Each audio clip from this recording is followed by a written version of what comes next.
Hello, NeXT community. So people often ask, how do you get a cube to have color, right? And so normally you have a dimension board, and dimension boards are really hard to find.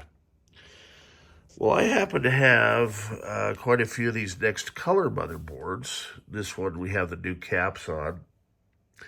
And then we've got the SCSI 2 SD, and if you look in the back of the cube, there's usually a couple open slots for expansion slots. And so what I did here is I just kind of mocked up a NeXT station power supply. I've got a dual modded non-ADB sound box. And I don't think this monitor over here is compatible because it has to sync on green and be 1280 by 1024. So I'm going to bring in another monitor. And I think probably something needs to be grounded, like the power supply to the case, because I'll hear a little pop, and then it cuts out, and it's saying cable not connected, and I'm not seeing any activity on the SCSI 2 or the Zulu SCSI card. But this might just work, and the main concern I would have would be the heat off the power supply.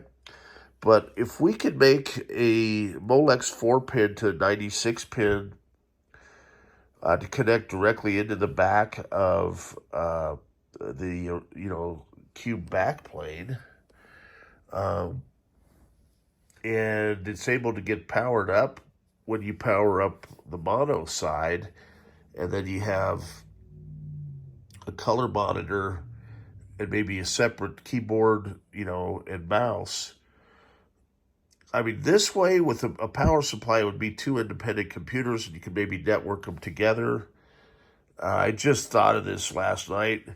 Maybe we modify this drive rail, because there's, about 3/4 of an inch, and then that way it would be able to make a breadboard to mount the power supply and have one of Brian's sound cards internally, right, on a filler slat or a breadboard, and then there'd be room for a fan to cool that power supply.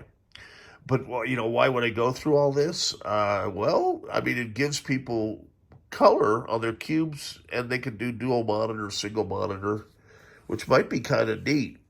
So the main thing would be we'd have to redesign the drive rails. The existing back would then not work, but this motherboard sticks out about an inch because it's a little bit longer than a cube motherboard.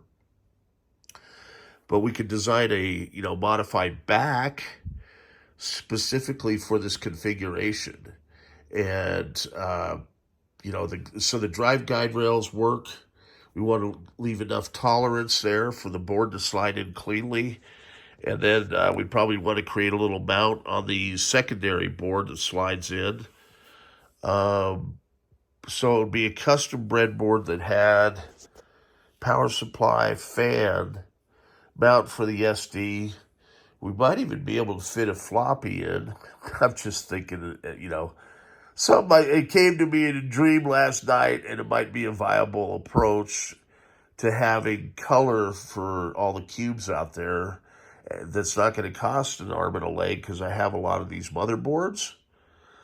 Let me know what you think.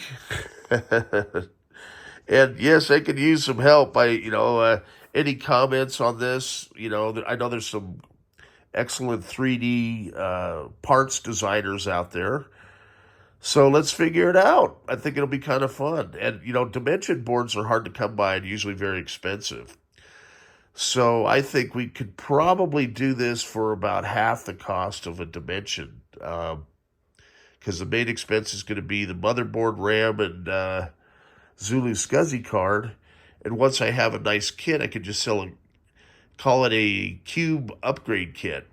Then we'd have to have the custom back panel and stuff. So I'm just throwing it out there. The reality distortion feels real. We'll talk to y'all later. Appreciate everybody's business and patience. Roger, thanks for letting me use your cube here involuntarily for a mock-up of this.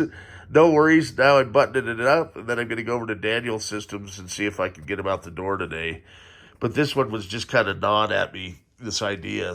And at initial first, you know, 10-minute configuration, it looks like it'll work.